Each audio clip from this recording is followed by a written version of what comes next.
Hey, everyone. And here we are, And here we are. live again. Yep. Um, cool. Well, this is Sonic Boom Live, everyone. Yeah. What is Sonic Boom Live, Eric? We are a weekly sort of video cast show on currently just broadcasting on YouTube. Hmm.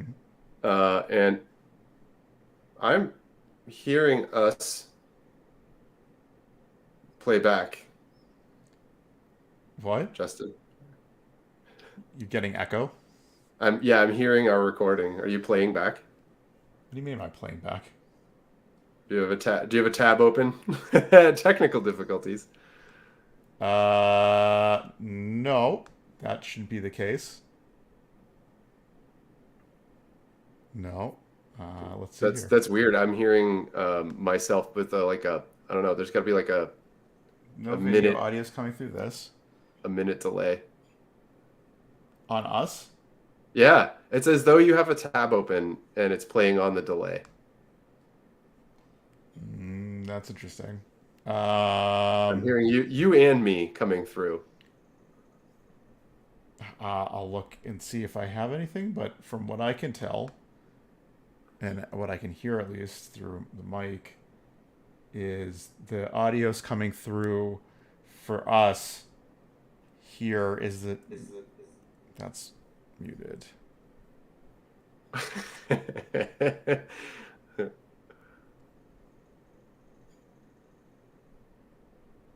That I don't it seems something on your side. It can't be. I'm hearing it. I'm literally seeing it light up through. Well, the way it's set Oh, up wait, it is is me. Oh my God. Technical difficulties on this guy. My bad. Jesus. It was weird because the blue, like it was lighting up on, it looked like it was matching on the volume. Anyway, hey everybody, how's it going? Yeah, so Sonic Bloom. Sorry about the technical difficulties there. Sonic Bloom Live is a weekly show where Justin and I, the co-owners of Sonic Bloom, and video game industry veterans, uh, uh, take a look at the news over the last week and sort of pull what we think are interesting, sort of industry related topics, less so about specific games, although today we have one, um, uh, and more about news that comes up that may affect the industry or our fellow developers, and provide some context as to why we think it's important that people be aware of what's going on, or at least provide some information about why this might make a headline. yeah. Um, Today, sometimes we do interviews with developer friends, but today we're sticking with the news. Hmm. Justin, what do we have for topics of the day? Yeah, this week we'll be talking about in this one week we got two acquisition notices about PlayStation. One's not a whole acquisition, of course, but we found out that Sony's going to be purchasing Savage Studios, which will talk about the what the studio is and why it might be a strategic buy for Sony. I mean, of course, it's a strategic buy, but like, what exactly does it say about the strategy Sony is developing? Um, they're kind of a bit like, I don't know.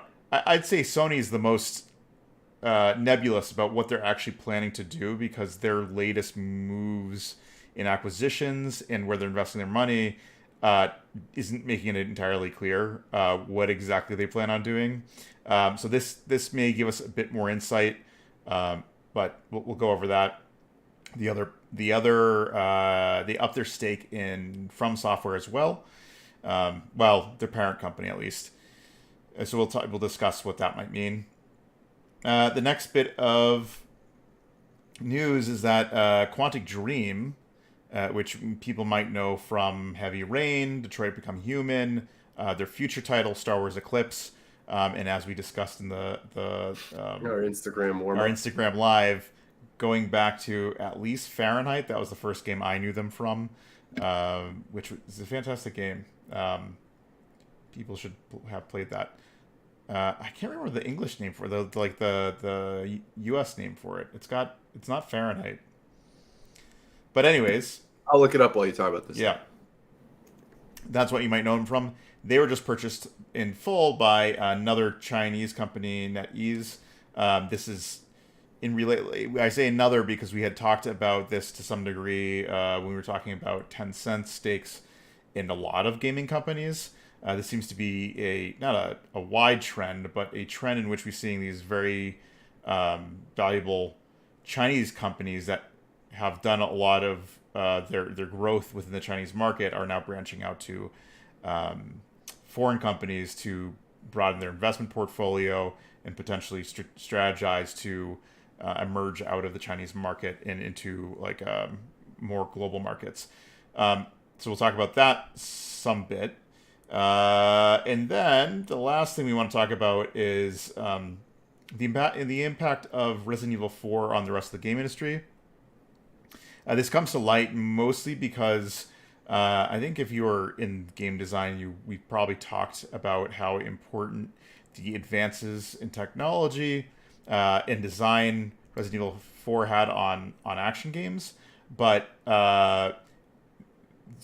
Capcom had released an interview between Shinji Mikami and Yunta Koichi, who is a producer on the Resident Evil series, discussing how they were receiving feedback from the game industry. So we'll discuss about like the legacy of that franchise and how it's influenced the game industry as a whole. So that's what we have in store for everybody. Hopefully, you guys can chime in. Like I've said before on this show, we broadcast every 6 p.m. live Eastern Time on Thursdays. It tends to be a weekly show. If you want to catch any of the old episodes and anything that we've referenced before, you can catch that on youtube.com/SonicBloomTV, where you can also check the live episodes.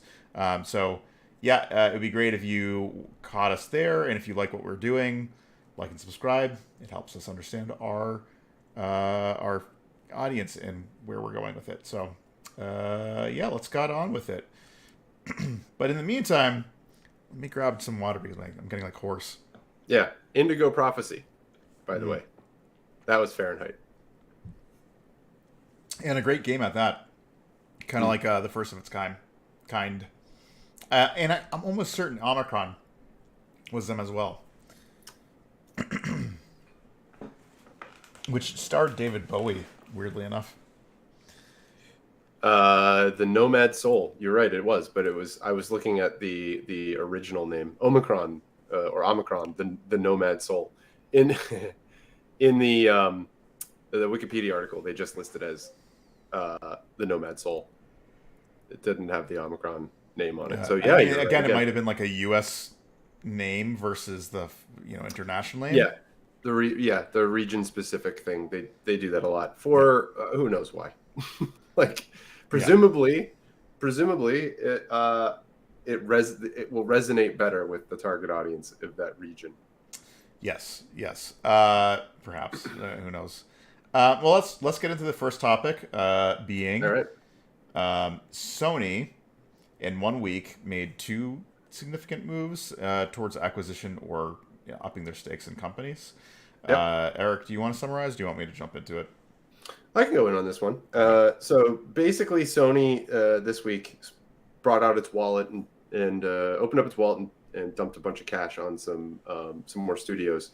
The first one, which is, we'll take this one with the easier one to discuss first, which is From Software, the makers of the Dead Souls games and most recently Elden Ring, which is a huge, massive success for them, as everybody expected or hoped initially, I should say. Yeah. That company, From Software, has a whole bunch of what are they called? Investors. A lot of companies that have invested money into them, and so they're sort of like, they're not wholly owned by one parent company. They technically have a parent company, and then many other companies that invest in them as well. Yeah. And so there's basically Tencent and Sony, both this week. We spoke about Tencent, I think, during our last show. Mm-hmm. And both Sony and Tencent in this week upped their investments in From Software. I think Yep. From Software raised somewhere on the order of $235 million, and that saw 250 million, and that saw Tencent increase its stake in the company to about 16%, and Sony's stake to about 14%. Yep. So they're basically on par, and they have, I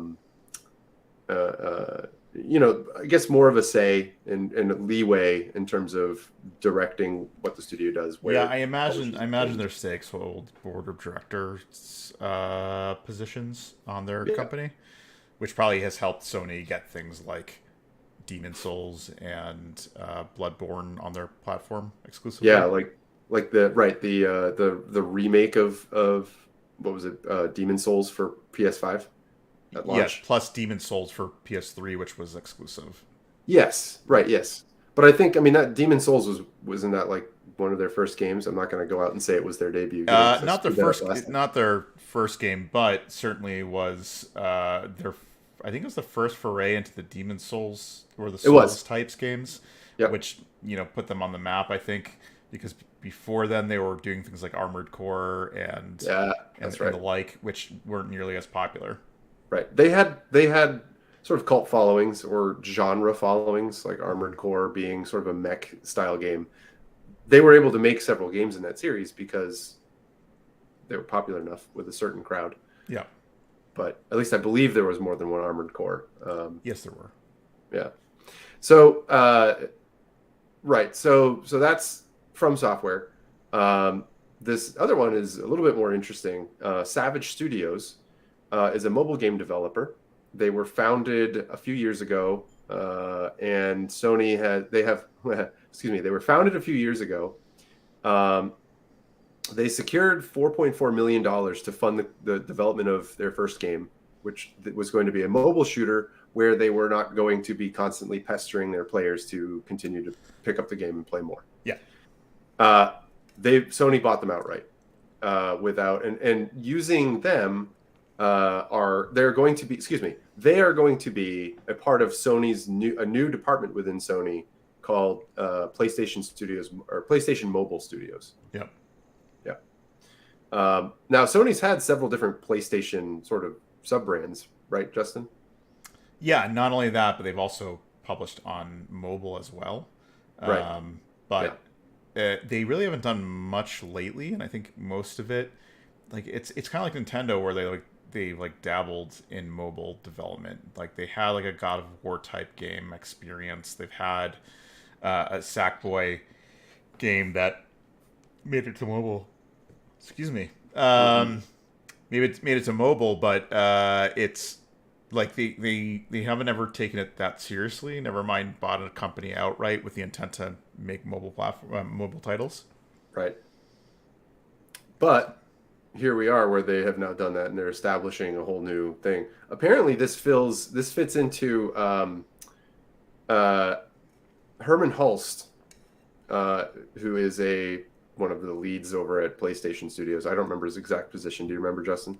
I want to say he's let's see, Head of strategy or something like that. no, he's I think he's the president, but Herman Holst and I'm blanking on the other guy's name, which we talked about actually last week. One's the president, and the other one is like one. Yeah, they break down their games divisions strangely. Yeah. I'm forgetting exactly what it is. So Herman Holst I think holds a higher position than the other guy. yeah. So Herman Hulst is apparently head of PlayStation Studios. Okay, yeah. Okay, maybe not. Then CEO president is the other guy that I'm blanking on. Isn't that like Jim Ryan or something like that? Jack? I don't remember. The fictional character from Tom Clancy novels. Yeah. No, yeah. The CEO of PlayStation Studios is Herman Hulst. Who the heck is it that we're thinking about? Like the head of. I want to say it's Ryan. Oh, you know what I'm thinking? It is Jim Ryan. Sony. Jim Ryan is PlayStation's president and CEO.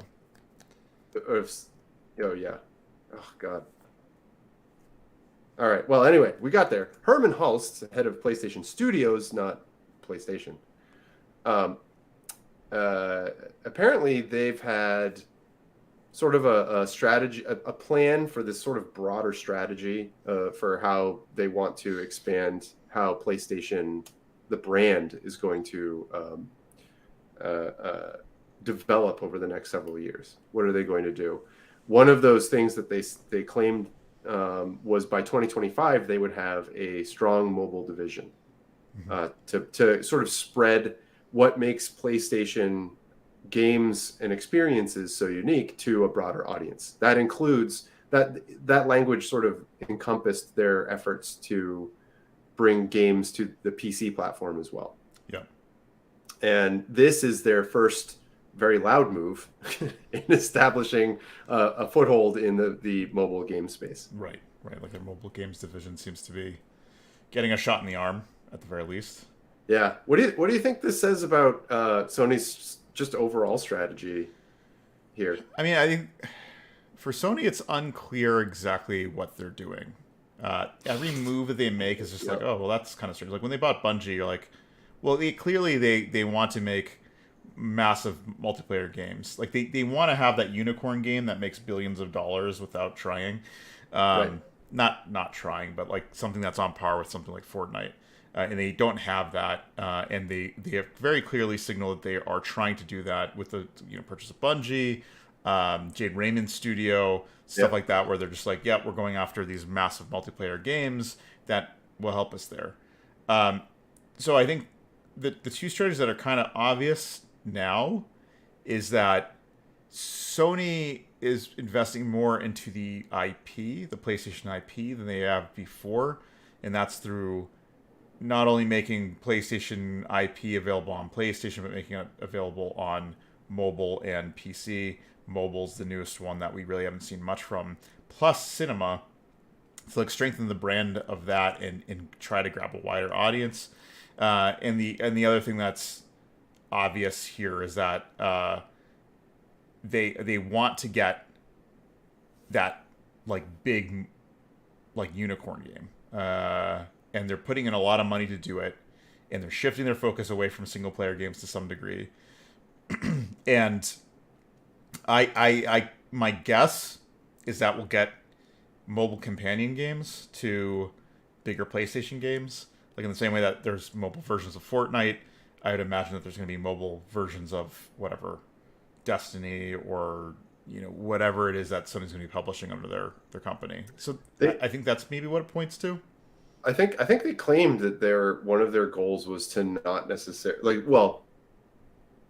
one of their goals was to continue creating new IP for the platform for mobile, so that it's not, they very likely will do some mobile tie-ins with some of their bigger games, the bigger expensive ones, but it sounds as though they're also going to try to do some sort of mobile specific IP development as well.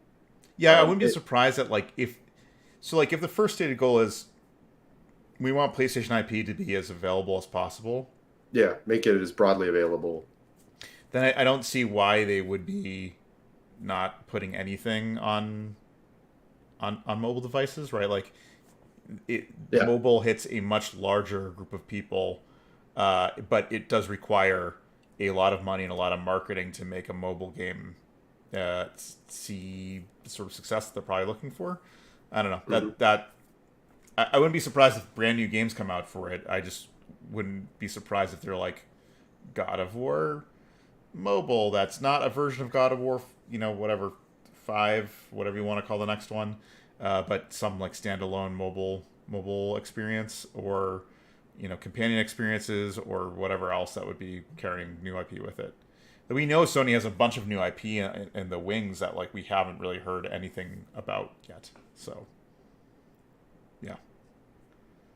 I don't know. How about you? What do you think? What do you think it might be saying about their strategy? I mean, I think it plays into the sort of sense of PlayStation Anywhere.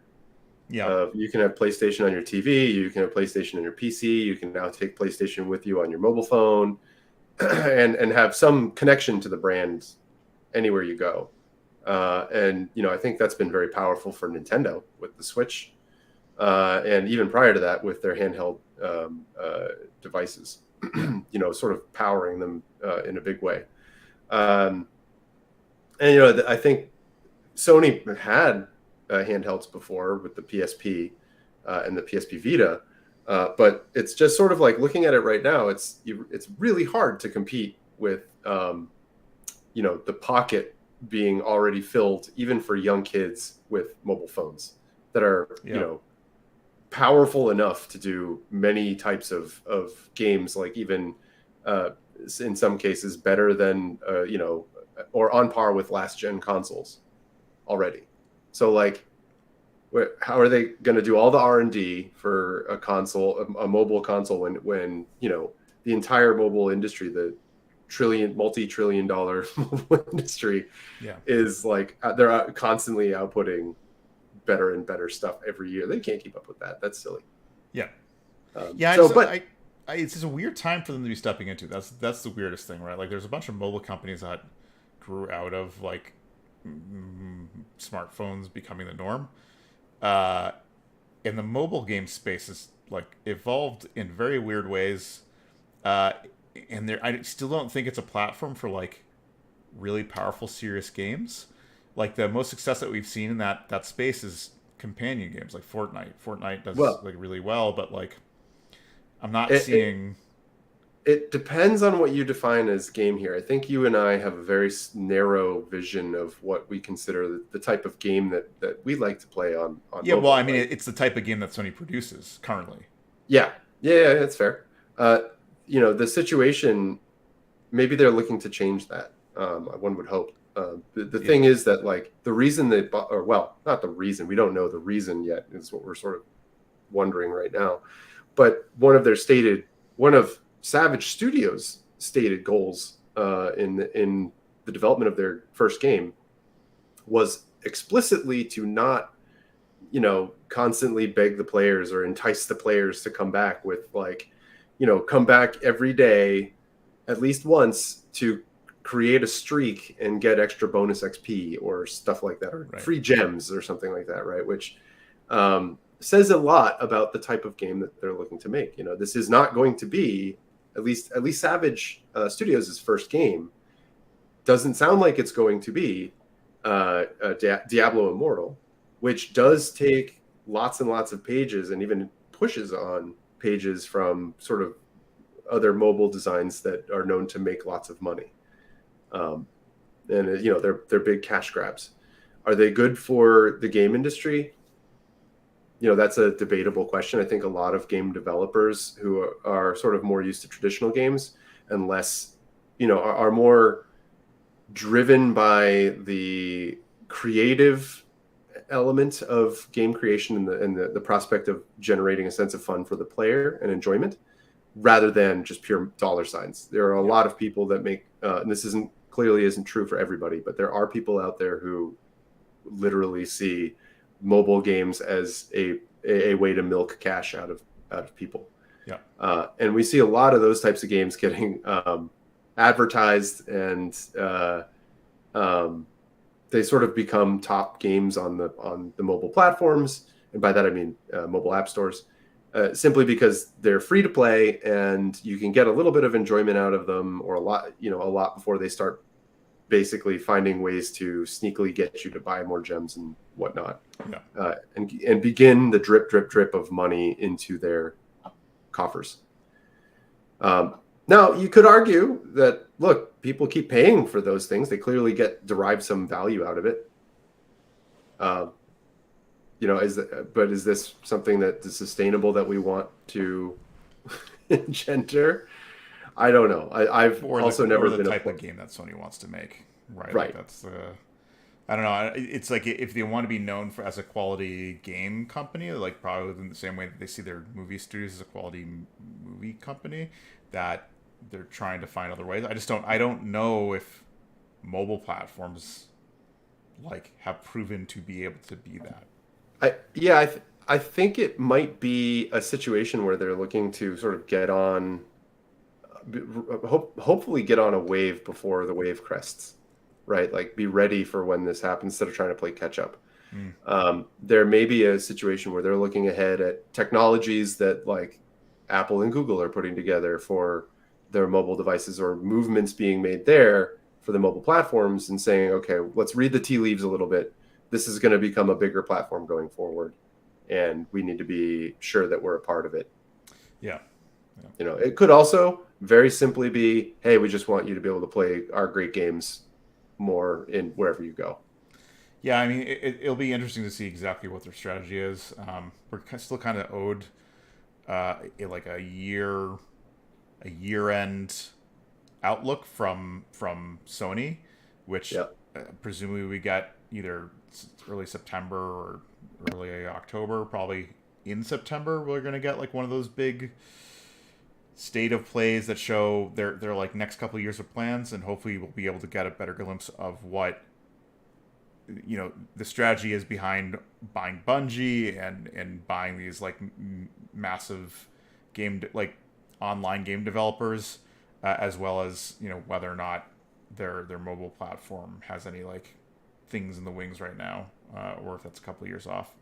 But hopefully we'll get actually more information from Sony in the next month about what exactly they plan to do in the next year or so.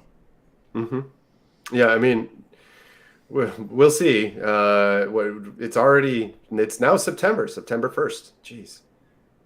We're looking at, what's coming in the next, month or two? I think next month is October.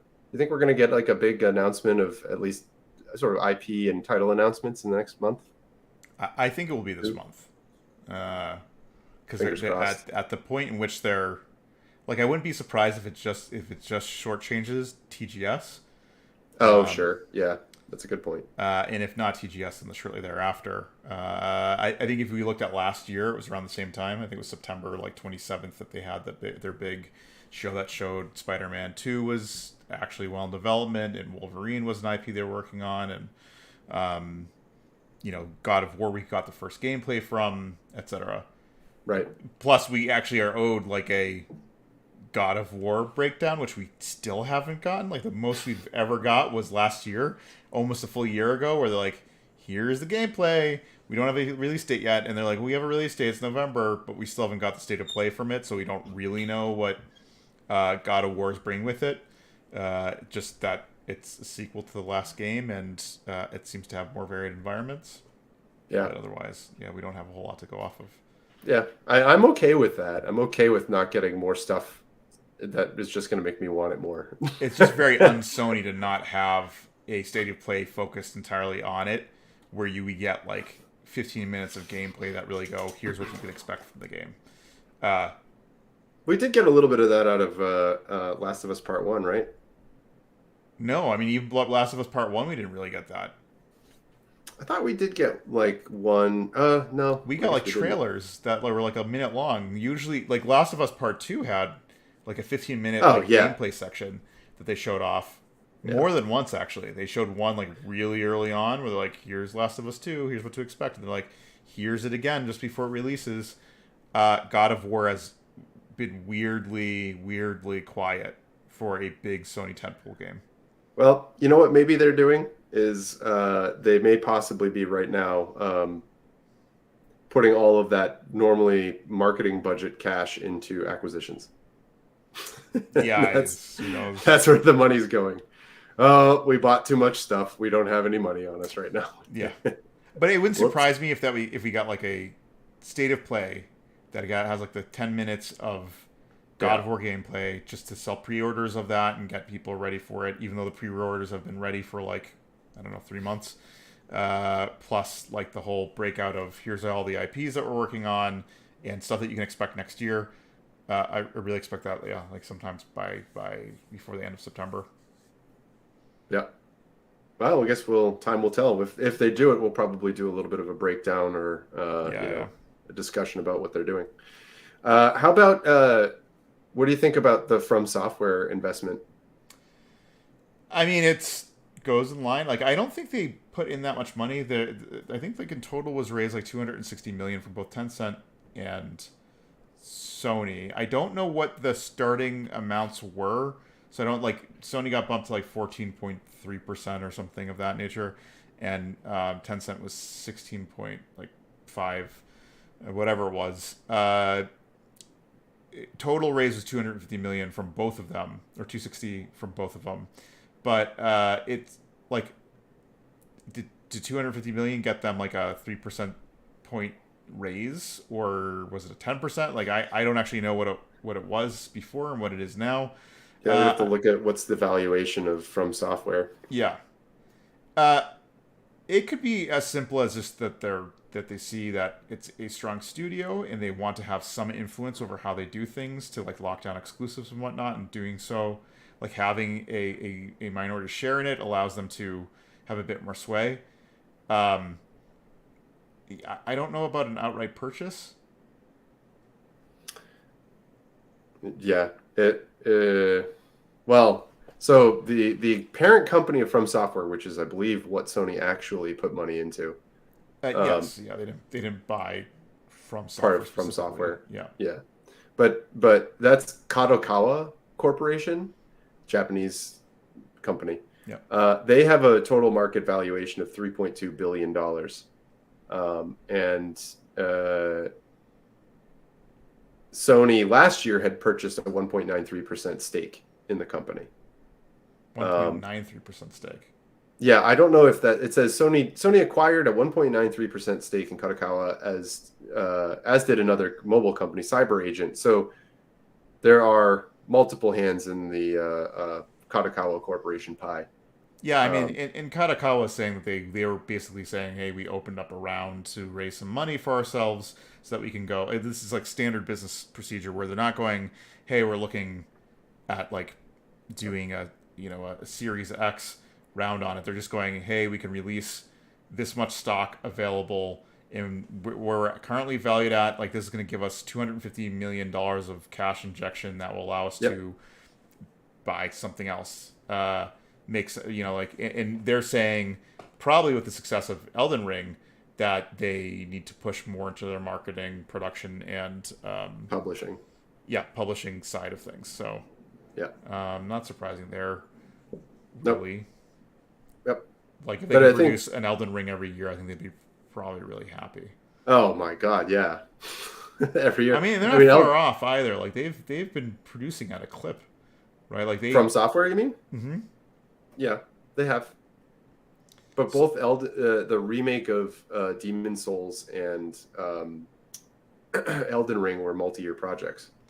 Demon Souls wasn't them, weirdly. Demon Souls because like it was a Sony published project, so Sony owns the right to Demon Souls. Yep. They developed the first one, of course, but it was a Blue Point that ended up doing the remaster or like the remake of it. So they didn't work on that, but they did like Sekiro was I think the last game before that, which I think was like 2-3 years behind Elden Ring. So, but I mean, they've been pretty consistent about it. Making everything from Bloodborne to Demon Souls and Dark Souls, which I think now is like a cluster of maybe like 6-7 games. Yeah, I think I don't remember. I think it was From Software's been around since 1986. They've been around a while. Yeah, yeah. Um, what did they do? Yeah, they have Dark Souls, Dark Souls 2, Dark Souls 2 Scholars of the First Sin, Dark Souls 3, Sekiro Shadows Die Twice, which is a different series altogether, different type of game, and then Elden Well, Ring. not. I mean, it's still a Souls game, but it's Is it? I thought it was. Maybe I'm thinking of something else. now it plays very much like everything Playing else. like one, yeah, sure. I mean, it may share a lot of DNA with it, but the question is it in the same sort of universe as the Dark Souls universe or Demon I Souls? I don't I don't even know if they have a shared universe really, but it's I like thought, share, Sekiro is like the precursor to Elden Ring because it was an open world Souls like game, but it's a Souls like game where they're basically you just fight boss after boss and like small guys in between to collect oh, stuff. So yeah, yes, it's very much like the rest of them. Plus, they did Demon Souls and and Bloodborne, which I don't think was in that list, but they're still Souls like games where they are very much the same like design and mechanic system where it's tough. You fight bosses. That's the main driver of your completion. Yeah, but it doesn't have any gear upgrading. It doesn't have any character creation. It doesn't have it's like it's sort of a more of a story driven game. More story driven, but it's still like here's a really difficult boss, and you move from boss to boss throughout the worlds, and you go through enemies, and the enemies can take you down, and when you die, you lose all your stuff, and you respawn at your last save point, and you have to go back to your dead body to get all your stuff back, which is all Souls-like. So a lot of the Souls core game loop is still there. Yes.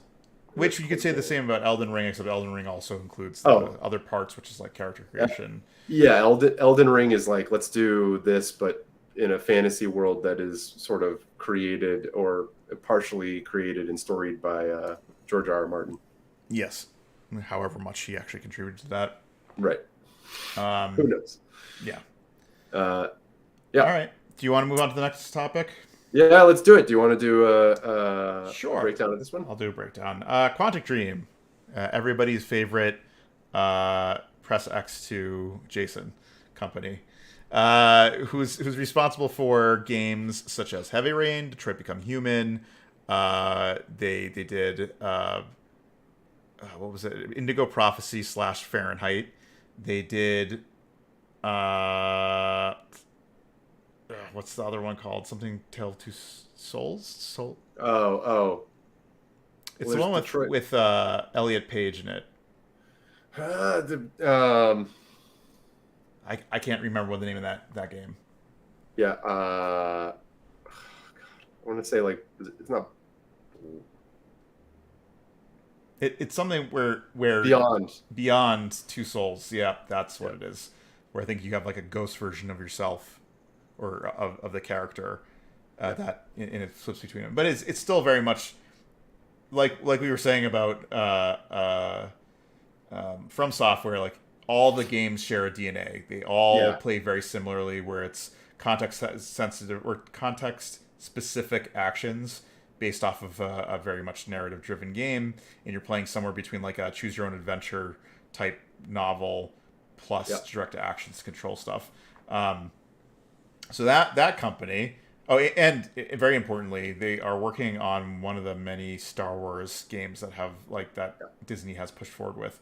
They're doing Star Wars Eclipse. Presumably, again, it falls within the narrative, choose your own adventure type game. But we know very little about the game. They had a trailer. I think on Star Wars Day they had a trailer for it, but it was full of cinematics, so it didn't really tell you much about what was going to happen. Just I think that the era that it was taking place in within the Star Wars lore, it's I think far before any of the even episode 1. Yeah, exactly. Yeah. It's sort of the Old Republic, right? I don't even think it takes place in the Old Republic. It's like that era it's like a totally different era. Maybe the new era that like Marvel, well not Marvel, but Disney plus Marvel have been trying to flesh out through comics and whatnot, where the new trilogy is supposed to take place in, but I don't know. We haven't heard much about that. D23, I think, is next week, and that's where we'll probably find out more about what exactly Disney is doing with Star Wars beyond the TV series. So anyways, Quantic Dream is a pretty prolific studio, I'd say. They definitely like are interesting in what they create, and they're the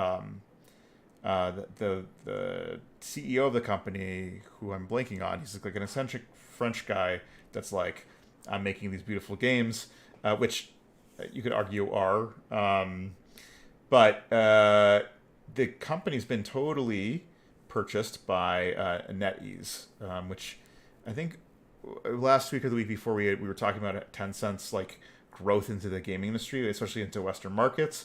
NetEase is another one of these companies, which is a huge technology company in China, but largely they hadn't been doing anything within foreign markets. But they have a game division that has since created one other game studio called Jackalope Games in Austin. I don't know what they've done, but it's a Texas-based company that they wholly created under their games division. They also have purchased Grasshopper Manufacture, which is this company. A Japanese studio. Yeah, it's a Japanese studio. I think it was like people who came out of Capcom. Yep. I want to say it's Capcom. I think it was Suda-san. Suda 51. Yeah, Suda, I think had a place there, but Platinum also did. And I can't remember if it was people from Platinum that formed Grasshopper and it was still under Capcom, or Grasshopper was their own. But it's the teams that were responsible for games like Beautiful Joe, Okami, stuff like that. Purchased in full by NetEase as well. And then they also created a different studio. I don't remember the studio's called, but they had basically pulled on Sega devs, top tier Sega devs, to allow them to create, whatever. Suda 51, by the way, Goichi is his first name, and that literally reads 5-1. Well, that's one way to read it, and that's why it's Suda 51. Yeah, Goichi. Yeah. So anyway, yeah, he was the original founder of Grasshopper Manufacture. I read at least that much. Did he not have a part in Platinum Games? I don't remember. I didn't look that up. Or maybe it's some other ex-Capcom dev that had worked with Suda 51 before. Yeah. Anyways. Yeah. Any work that we would have known from NetEase has mostly been them taking Blizzard games. They have a partnership with Blizzard to publish Blizzard games in China, which tells you what you need to know about the Chinese market in gaming.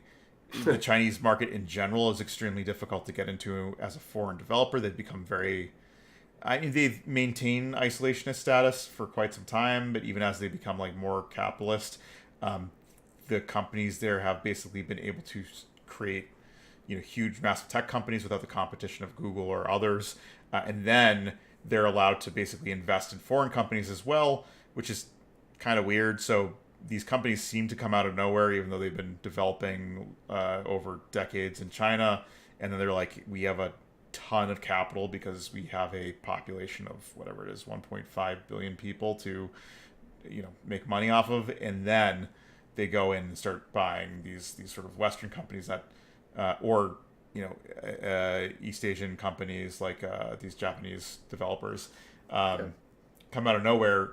The Blizzard games are them bringing the Blizzard games into a Chinese market.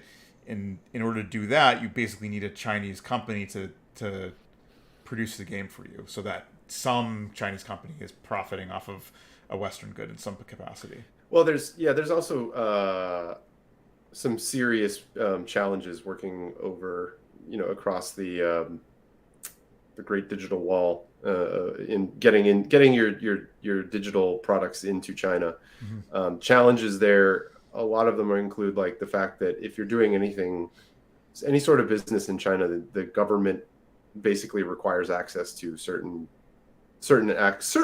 levels of access and guarantees. Yeah, well, you're also you never truly own your company in China.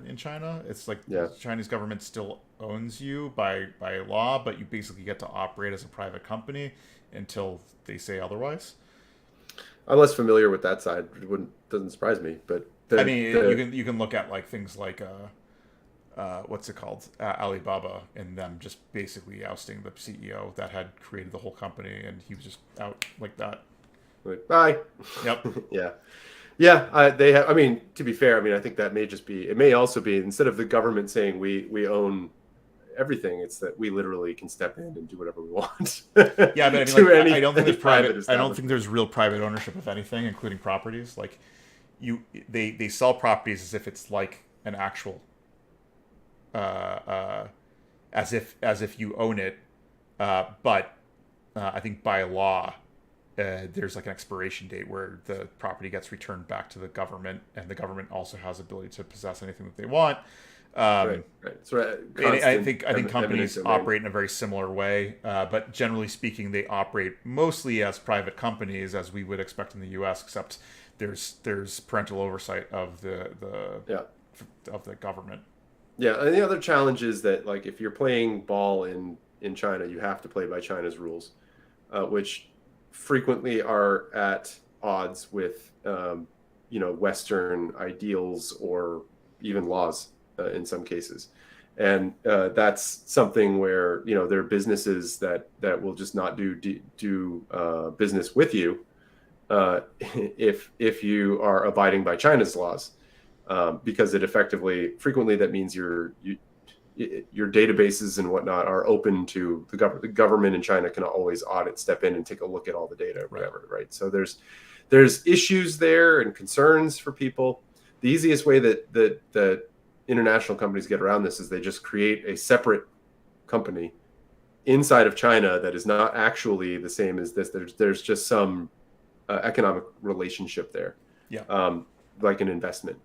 And this is sort of the reverse of that, right? This is the Chinese companies like NetEase is an internet company who branched out into making games, and I believe they bought a few like they either bought or otherwise invested in game developers in China, I think initially, and then externally from there.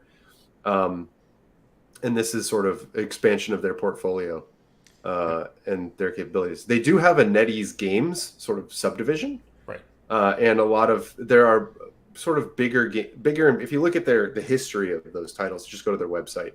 A lot of the original games are more kind of Asia oriented, or Asia targeting, and then it becomes more and more West target or global target as we get closer to today. And this seems to be a continuation of that sort of strategy of globalization of their capabilities and theoretically their sales power. Yeah. And I think it's kind of like this like sleeper thing that I don't think we're quite prepared for, but the size of technology companies in China and their growth and their push to move into Western markets, has like silently allowed Tencent to basically own or have either controlling shares or majority shares in game companies that you'd otherwise not think twice as like a Chinese owned and operated company. And the same goes with like NetEase, right? Like I imagine that Quantic Dream's still going to create Star Wars games, and they're still going to sell to Western audiences. And Grasshopper manufacture, I don't know what they're actually doing now, but presumably selling to at least Japanese audience, if not beyond that. But it's like this thing where we're seeing these Chinese tech companies like going to be infiltrating and playing the role that we've typically seen by like Sony and Microsoft and the likes, making these sort of acquisitions of companies that we know. I don't necessarily think it means anything besides that a Chinese-based company may not have your privacy in mind, at least not to the Chinese government. But I don't know if that has that sort of impact on things like Detroit Become Human, or Star Wars Eclipse or anything like that. Yeah, I mean, a lot of these, it's really tough to say. I mean, I'm not a businessman with business relations in China right now, but the games that Tencent, NetEase, and others are creating, these Chinese run companies, Chinese funded companies, let's say, may sort of appear to be on the outside wholly financial, and a part of the reason for that is that they can't really market those games internally in China, due to a lot of because it's not just that there is this new rule that I think that came down within the last couple of years. Yeah, where they limit the amount of play time you're allowed. Yeah, it's like 3 hours a week. Yeah. Something like that. So you get very limited time to play a game according to the government in China.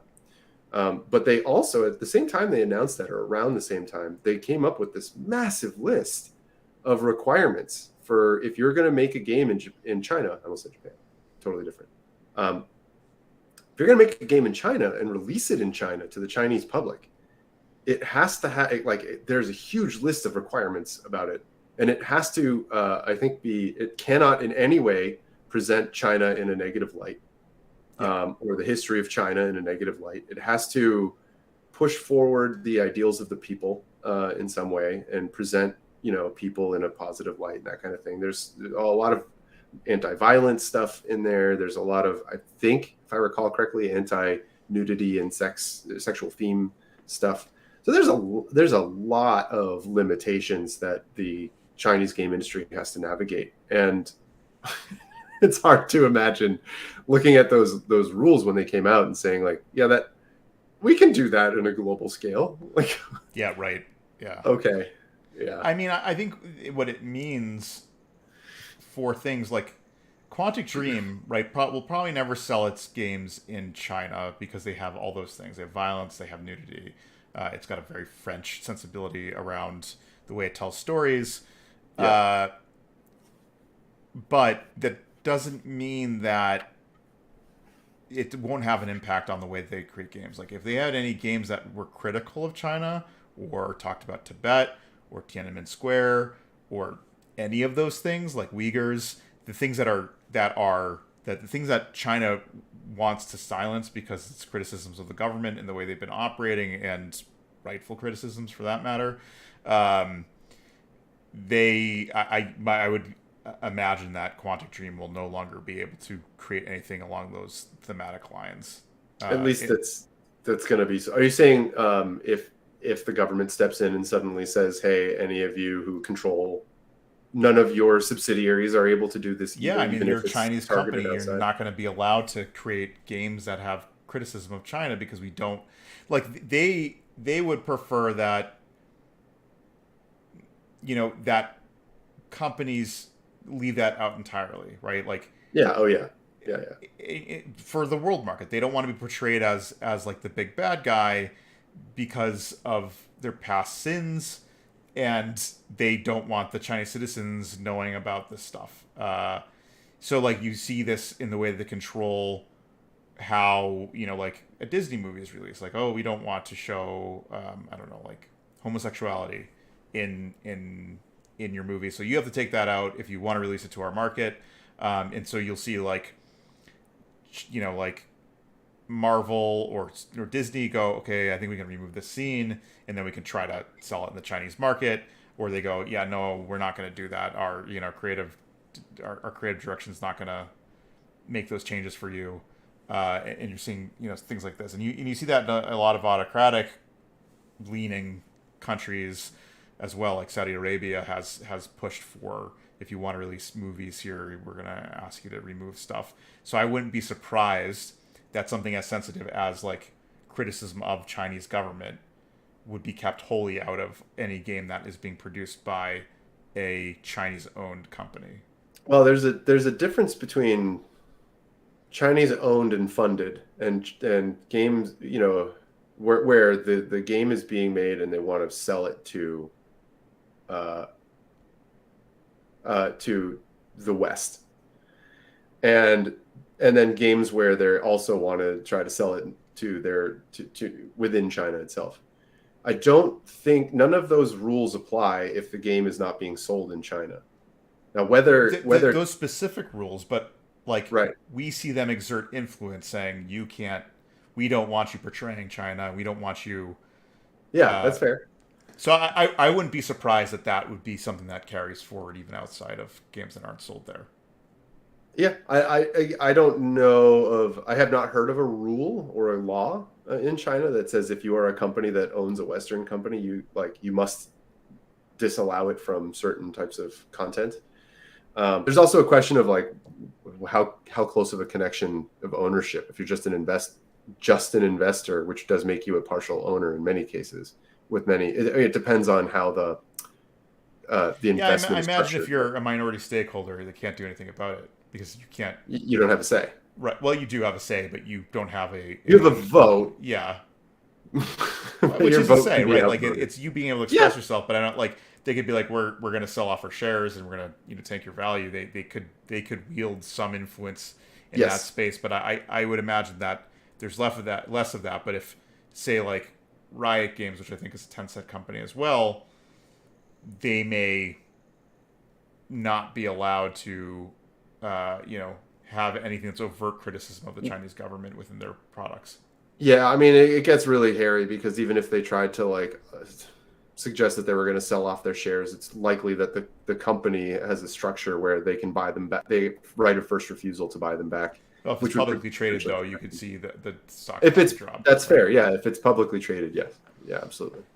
Well, actually, if it's publicly traded, it's not owned by Anyone, specifically like say Tencent, but unless they Tencent could buys all have the shares. a. But I mean, but that type of move, they own like 20% of the company. They say, we're going to pull out, and we're going to sell it at whatever Dump it the sells at. We're shares. willing to take a loss to get you to do what we What we want. want. That you may Hmm. see that.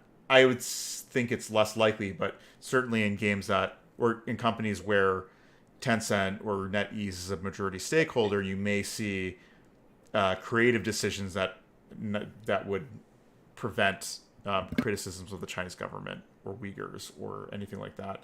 That is currently not allowed in China in their Western games that even aren't meant for Chinese audiences.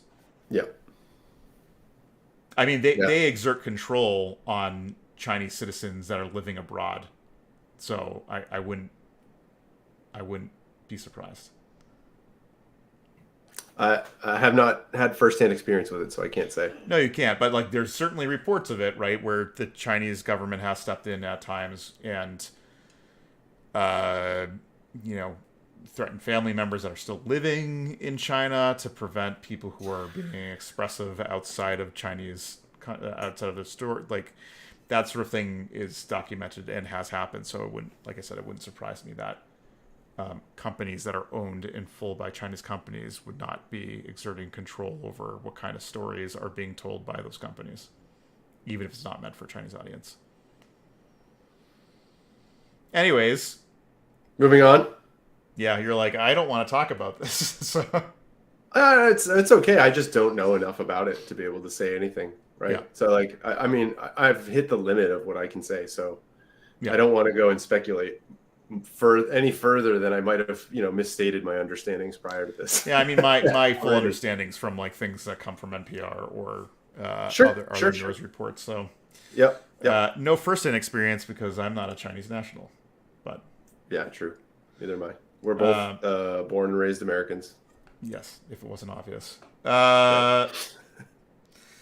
Last item here. The lasting impact of Resident Evil 4 on the game industry. Do you want to talk about this? Summarize? Yeah. So I can talk in detail.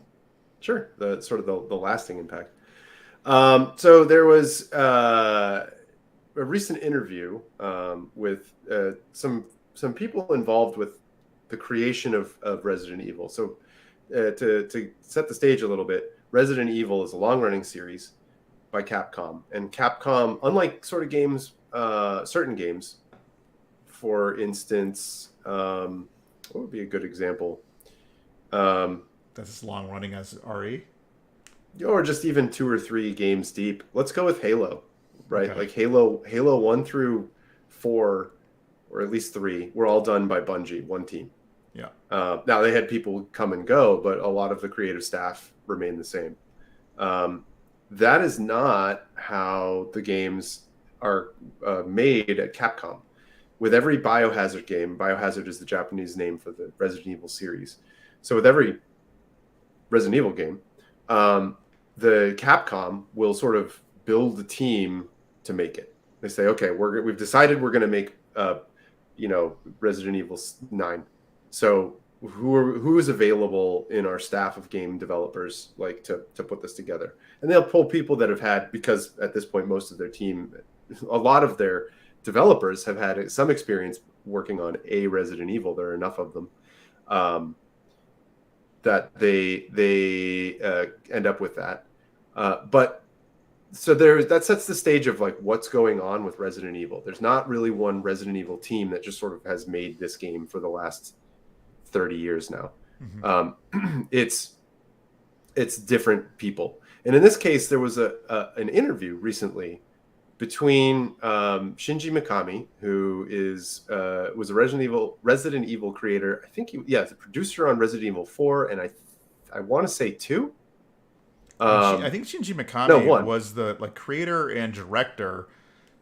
I Yeah, it think was all 1. the way through 4. I don't think he was on I thought later it was games. just 5 going forward were Shinji Mikami games, but I think in the video he said that he did numbers 1 and 4, at least in the sort of that creative lead role. okay. Um, Yeah, I don't remember then who was on 2, but he is the creator of Resident Evil. Period. Like, yeah, yeah, yeah, and yeah. So he produced RE4. There was and a few other Capcom games after that. He eventually went on to create Tango Studios or Tango Softworks, whatever the name of yeah. that studio is. Tango, who created. I can't remember their first game, but they did make the horror game Evil Within. Yeah. And I think that had a sequel even. It did. Two Yep. games in that series. Yep. And so anyway, they had an interview between Shinji Mikami and Jun Tekuichi. Yeah. Who was also a producer on a number of games. I think more recently on Resident Evil. I want to say 7 and 8. And they were sort of two Japanese guys sitting in a bar, surrounded by Resident Evil guns well, actually just guns on walls with Resident Evil posters everywhere. And they were sort of, reminiscing about what it was like to make the games, what was surprising. They had different questions that were asked that they sort of pulled from a deck of cards and asked each other. And one of the questions that came up was about actually, let me back up and say the reason they were doing this was because it's sort of a preparation for the Resident Evil 4 remake, which is scheduled to release early next year. Yeah. And one of the main things that they talked about in this interview that sort of caught our attention was the third-person camera on Resident Evil 4, which is this over-the-shoulder camera, which was a huge change from past Resident Evil games, where the camera had been fixed, likely due to platform restrictions, but they had a fixed camera that would look into a static world with a few characters that would move around, maybe some set pieces that would sway or something. Yeah. But that was about the extent of it. For 3 main Resident Evil games, and then another handful of side titles prior to Resident Evil 4. After Resident Evil 4, all Resident Evil titles use that camera or something very close to it. That camera also was used on has been used by many games since then. Yeah. It sort of landed, and other game developers looked at it and went, why had we not done this before? This is such a good camera. It's so good for the drama and for various reasons. But what's interesting is that Shinji Mikami's game after RE4 was Lost Planet, and they went back to just a more traditional camera. Yeah. And they just felt, that that's just a different type of game, so it's a different camera. That's what we do in these types of games. And so during this conversation, they also mentioned who was the first person that remarked about the camera, and it turns out that Masahiro Sakurai, who is the creator of Kirby and the Smash Brothers games, was the first person. They invited him in to look at an in development version of the game. A lot of people are friends in the industry there, and one of the first things he said was who did this camera? And Shinji Mikami said, "Oh, that was me." And Sakurai-san said, turned to him and went, "That's really good. This is a really good camera." Yeah. It's not even out yet. And he went, "Oh, okay, thanks." Yeah. Didn't notice that it was anything in particular. Said, "Yeah, it felt right for the game." And then they moved on, and they didn't really continue using it after that, even though many titles after it had landed, suddenly started using that camera. Yeah. Justin, what's another major series that like sort of was hugely influenced by that? Well, before I say that, the other Sure. thing I found interesting about their sort of interview was that like it was known that Gears of War was highly influenced uh, by what happened in what like Resident Evil 4 and the way that mechanics were set up there. Uh, but like Capcom had never acknowledged it, neither Shinji Mikami that I knew of. So this is like the first time you actually hear them going, "Oh, we had so many game developers coming to us and like gushing about how great this innovation was," and they're just like, "We just thought it was right," and like, and kind of almost didn't even Oh, acknowledge okay. like the impact it had on the industry. But um, like, I'd say like most people probably attribute like the third person shooter game to Gears of War because I think Gears of War did a better job Yeah. refining it. But Yes.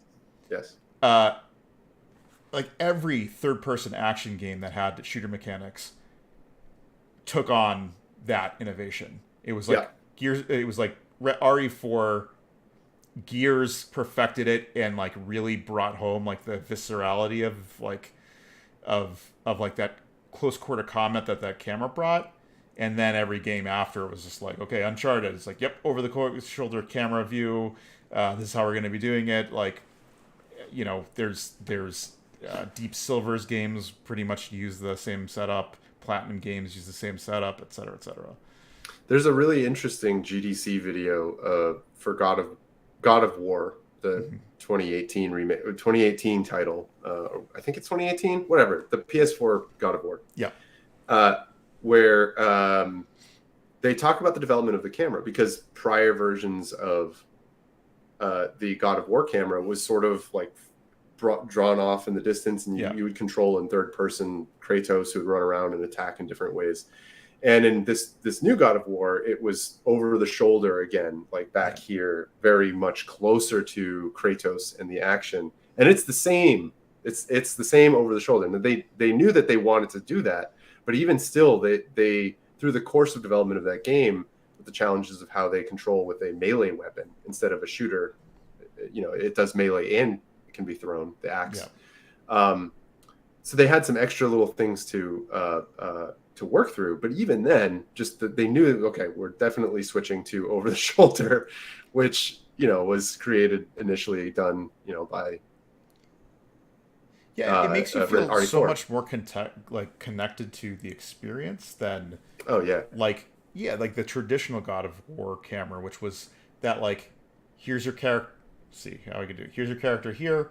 The camera's about here on the character, so it's you know it's almost like three-quarter view looking down, which is how a lot of third-person games operated. It's just like the easiest thing to do, the most natural thing to do, Tomb and Raider. it's yeah. I mean every game was like that. Tomb Raider didn't inherit that until Tomb Raider. I think the like the It the re I don't know what you call that. reboot, series Yeah, like reboot or basically whatever. the reboot of the series that Reimagining. yeah. But Yeah. like Dead Space Oh inherited the yeah. whole thing. You know, every single action game during like the PS3 era of gaming that was a third person in some form was like, yep, we're using this. Right. Yeah. Because I think, you know, we talked about the Tomb Raider camera, and it occurred to me that the closest camera I can think of that because it's a camera that follows someone in 3D, right? Yeah. And the first game that I'm aware of that did that was Super Mario 64, and that game was known for making third person cameras actually work in 3D. Yeah. That they had solved a serious number of challenges, and everyone for years used that camera or something very similar when dealing with third person gameplay. Yeah. That was the go-to. So when RE4 comes out, Resident Evil 4, and they move the camera like to basically right over your shoulder and say, now you're in it. Like, Yeah. huge difference. Yeah, and like I mean going back to like the like Mario example, like that third-person camera worked really well for platform and adventure games. Yeah. It did not work well for shooter games, and there were not a whole lot of shooters that opted for the third-person view. Like most of them opted for a first-person view because it was just easier to deal with.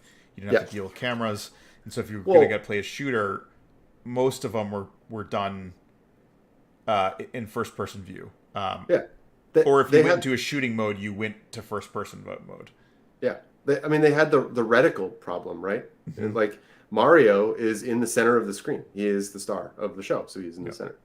And Tomb Raider was that way as well. Tomb Raider was, Lara Croft was in the first one, at least. It was in the middle of the screen, and you would fire, and she had her 2 weapons. She would do that or whatever.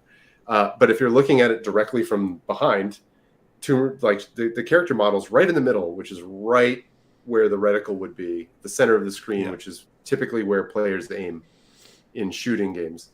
So that points, it becomes a challenge of like, well, I can't see the enemies because I'm blocked by my character model. Right. And the very elegant fix that the Resident Evil folks figured out when they decided to not do the fixed camera anymore was to just shift it over the shoulder and make it so that you could see the middle of the screen. Well, yeah, and like bring the action so much closer to. Oh yeah. Because I think it like hybridized like first person shooters to a way that worked with third person. Because like I'll say that like using Tomb Raider as an example, the way games would play was, your enemy would be floating around and your reticle would hold onto it and your camera would swing around that whatever you're focused on, and your character would become an extension of the camera, so like it would be locked onto that, and then the focal view would swing around whatever you're locked onto with your reticles. But it made for like wonky shooting. It didn't feel like you were attached to the game. It felt like you were loosely controlling actions, and then otherwise it was just good for 3D platforming because you could see where your character was moving in 3D space. But for shooting and stuff like that, it just felt really loose and disconnected. And like playing Resident Evil 4 kind of like went, oh, this is different, right? Like, you played RE4, right? To some degree, yeah. I played it, maybe about a quarter of it. Do you remember what it was like playing it for the first time, especially like the village scene? Yes, it felt like a breath of fresh air. Now, mind you, this was also partially just a change in control scheme. Like, Resident Evil had been for those who haven't experienced the early Resident Evil games in their original glory, Resident Evil 1 through 3 and up to and including Code Veronica had a model where the camera was sort of fixed in one location and the world was statically rendered. It was basically images, sort of like Final Fantasy VII. Yeah. And you had a 3D model character that would run around in the world, and up was always forward. So no matter if you turn left and your character would turn to their left, and up would move them forward. So you would end up with this really stilted look if you're not playing the game and trying to figure out and getting frustrated with the fact that you're stuck in a corner and trying to get out when enemies are attacking you. If you're watching it and not playing with the controller, you're like, wow, this looks sort of dumb because the characters run into a wall and then rotate and then run. Like, it looks sort of silly, and a lot of that felt because, like, why did they design the controls this way? They feel so weird. And that went all the way through with minor adjustments along the way through to Code Veronica on the Dreamcast. And then RE4 comes out, and it's totally different. Now, forward always does move you forward, but the camera's locked in place with you. So if you turn to the right, the camera's moving to the right. There's no longer that disconnect anymore. For me, at the time, that was I think the bigger breath of fresh air. And that may be one of the reasons why the Resident Evil team was sort of like, why it's just a camera change? Like, why aren't you remarking on the fact that it doesn't feel jank anymore? Like, it's the camera that you're picking out on? Like, okay. Or what it did for the action in general, right? Like, it went from being stilted, pretty, like, even Code Veronica, which I think had evolved the combat to be a bit more fluid. It was still, like, I think it had, like, 8-way directional movement, so I think it might have been more directly tied to analog movement than the other ones did. But it was still fixed camera angle, and the action was still, like, aim a reticle at or not even aim reticle. I think it's like you aim your gun and shooting kind of happened auto-targeted to some degree, and then you had minimal input as to like where it was actually going to hit. Yeah. Yeah, with like 4, the game became a lot more fluid. Like you walking through and holding your shotgun out while you're like moving towards enemies and taking shots at guys made the village scene possible, which would not have been possible on. Yeah, you could get right up in the face of enemies. And plus, you could switch your focus and move to like, okay, I've got a crowd of like 5 guys coming at me, and I have to like frantically clear the room and move back, like retreat. Whereas, like, I don't think the controls for anything prior to that would have been able to allow you to do that. You were just overwhelmed and killed. Basically, yeah. There was, I think, part of what made Code Veronica feel a little bit better was that the cameras weren't entirely fixed. That was the first time that they were actually rendering the world in 3D. Yeah. So they could move the camera slightly and rotate it to follow the action, or if you're running down a hallway, the camera could follow at a distance and have a certain fixed distance. But it was still the concept of like, here's your character in third person. They can turn and face the camera and run at the camera and that kind of thing, which is not how RE4 works. And clearly, this was such a good, such a positive change for the series, let alone the rest of the industry, but for the series, that every single game since then has been built that way. Yes. No, they never said, you know what we miss is that old style of like the old style control. Let's go back to that. I mean, with the exception of like 7 onward, which I think has done away with third person and gone first person. Entirely. Right. They did further innovate. They changed up their model, I guess, sort of their experience to bring it in and to, try to give people a bit of a different experience. It becomes they need to change up the formula occasionally. And I think one of the things that if they were going to go back to a third person fixed situation, they'd probably rework those controls again. Yeah, I'd imagine they'd attempt to innovate. Like, I don't know how much more there is to innovate, but you kind of never know until you like something clicks and you're like, oh wow, this works really well. And I'd say like the RE series is probably due for a change. Like if you look at their history, it's like RE1 through Code Veronica was in the same control scheme, which was technically 4 games, I guess, right? Like you had 1 through 3 plus Code Veronica, which was a 4th one. But then it changed, and that maintained all the way through RE6 plus Revelations. So that's 4, 5, 6, 3 games plus a 4th one, and now we're 7, 7 and 8, and I assume there's going to be a 9th one in the series that maintains the control scheme, and then maybe they'll try to reinvent themselves again. Yeah, maybe it'll be a spaceship shooter. Yeah. They're going to go top down shooter. I mean, there's always places to innovate. It's just like I don't like it's hard to fathom exactly how they would innovate, like third person or first person in any significant way. I could see like a twin stick shooter. If they wanted to go the fast zombie mode. Yeah. And make it more of an arcade style game. Lean into that instead of the scares, right? Like a lot of it is, I think recently they've been sort of going on ambience and trying to sell. They turned to horror away from action. The creepy horror. I think RE4 brought in, which I think was still a creepy game, but like made you like realize like, oh, it's more of an action game, and then all the games following that kind of dropped the horror parts of it and said, no, it's an action game where you're just like mowing down guys and like streets. And then when they went to first person, it went back to like creepy house skulking around while trying not to get caught. Yeah. Was it Leon in RE4? Leon was RE4. Yeah. Yeah, it was Leon's Leon just RE4, a badass. Yeah, well, it's like he turned into like unstoppable, and then I think it was 5 was Chris Redfield again. Yeah. And he was like a tank in that game. Yeah.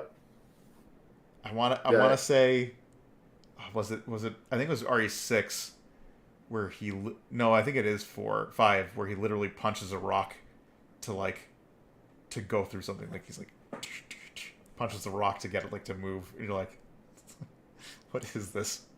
Yeah, good times. I mean, there's definitely a ridiculous aspect to the RE games that they kind of actually in the interview they talk about, where they're like, was RE6 the one with the robot? They're like, yeah, we were getting sick of creating what we were creating, and I said, let's go with a weird idea. And one of the guys was like, yeah, let's do a robot. He's like, all right, let's do a robot. No, that was RE4. It was still in RE4. It was the Robo. Yeah, it was Robo Salazar. I don't even remember that in the game. I remember fighting Salazar, but yeah. There's a huge cathedral with a bunch of demonic monks in it, and there's a big robot, and you have to get it it's moving its hands up and down, and you get onto it, and eventually it breaks away from the wall. It's made in the image of one of the characters from the game, right? And just huge, right? It's like 5 stories tall, and it starts to move after you trigger some puzzle. You solve some puzzle, and you start running down across a bridge that had been submerged, and you raised it. Once you start running down that bridge, this huge robot breaks free and just starts walking and chasing after you. It's just I watched it again just to refresh from earlier today. I was like, what are they talking about again? And I watched it. I was like, yeah, I mean, it's something I wow, entirely. Yeah, I don't remember that game being that ridiculous. Right. I mean, there's always the ridiculous, you fight the giant alligator and I think it's an alligator or shark. I think it is a shark. Lands. Yeah. No, I think you're right. There is an alligator. Yeah. Is that 3? I think that's in 3. The alligator's in 2 as well. Okay. You fight an alligator in the sewers of the police department. Yeah. There's some sort of giant fish or water creature that you have to fight in 4 as well. Yeah. There's it's definitely a change, because prior to that, Resident Evil 1 and 2 in particular those two especially were survival horror. A lot of the game that made you scared was not just there's jump scares and creepy zombies following me. It was the fact that you had 3 bullets and a zombie was coming after you, and you needed to get by it somehow. Yeah.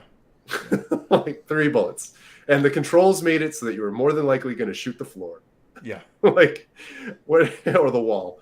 Well, every encounter was a huge risk, and you're like, oh my god, it's very stressful. Yeah. When you're running and you're stop. Yeah. Go. Yeah. And then the walking backwards was really slow. Yeah, I was always tiptoeing backwards while a zombie is lurching towards you. Yeah. Or the dogs. Yeah. I mean, I feel RE4 was just one of those games that probably didn't get the credit it was due. I think in game developer circles, people talked about it pretty highly. Yes. And it obviously it was a well-reviewed game, but I don't think everybody has put together the fact that RE4's impact on action games, because I think it was largely attributed to Gears of War, because how much it refined it. Yeah, I mean, they basically, according to Shinji Mikami in this interview, they basically stole the camera from RE4. Yeah. They looked at it and went, "Oh, yes, that." Yeah, this works for our right. third-person action games. If you just look up RE4 on YouTube or whatever, and say someone doing a Let's Play, it's immediately apparent. You're like, oh yeah, that looks. The camera in God of War, or excuse me, Gears of War, also God of War. It's the same thing. Yeah. It was all a lot of it was it's obviously highly influenced by it. Yeah. Cool. Anything else? No. Yeah, I don't know. What was, I guess, real quick, I don't think we got your experience with it for the first time. I was talking about mine, but what was when you played RE4 for the first time? That game overwhelmed me initially. I historically have trouble playing horror survival games. Yeah. I actually played through most of that one, or actually finished it, but I mean, there was quite clearly something. I don't know if I put it together exactly what what made it special at the time I was playing it. It was, you know, you're kind of just overwhelmed by the whole thing, but you know, it. I think what was clear is that it was like a new experience. Like here's something I haven't played before, and in the PlayStation 2, GameCube era had a lot of that. That might be why it didn't stand out as much, but it was clear that like I was playing something very different in the same way that like playing Silent Hill felt like playing something very different, or like Eco was playing something very different, or Devil May Cry, like those games, right? There was like a ton of that in that generation, where I feel like a lot of modern gaming has been influenced highly by what was innovated on in the PS2 era. Even if it was late, I think, I mean, like RE4 made it to PS2. It released on GameCube first, but I think like a year or 2 years later, 2 years later, it was released on PS2 as well. Which one? RE4. 4 was on PS2? Mm-hmm. Oh, yes, absolutely it was. Yeah. It was because I first played RE4 on the GameCube. Yeah. Yeah, it was a game. It was released first on the GameCube because that was like the time when GameCube came out. Like, look, we partnered with Capcom to make a bunch of Like, so Okami was released on GameCube first. Killer 7. Killer 7. Beautiful Joe. Yep, Beautiful Joe was another one. A lot of those were Grasshopper manufactured. Or some of them were. Killer 7 was. I want to say that Killer 7 was... What was that game that came out on the Wii that was from the same group, and I think was carryover from it? But it was the one where it's like black and white, and it's very violent. Was that not Killer 7? No, it wasn't Killer 7. Killer 7 was weird. There was one that started with a P. I can't remember what it was. Was it... So Killer 7, this was the one that had the P. It started with a P with a female protagonist. I don't know which game you're talking about. Yeah, well, I'm trying to remember the name of it. Not Bayonetta. No. This very much. I know which one you're talking about. That was on the game. That was on the Wii. Was that on the Wii? Oh, that was GameCube. I think you played it, right? Like you were like Piano 3. Yeah, Piano 3. That was one of it. They're called the Capcom 5.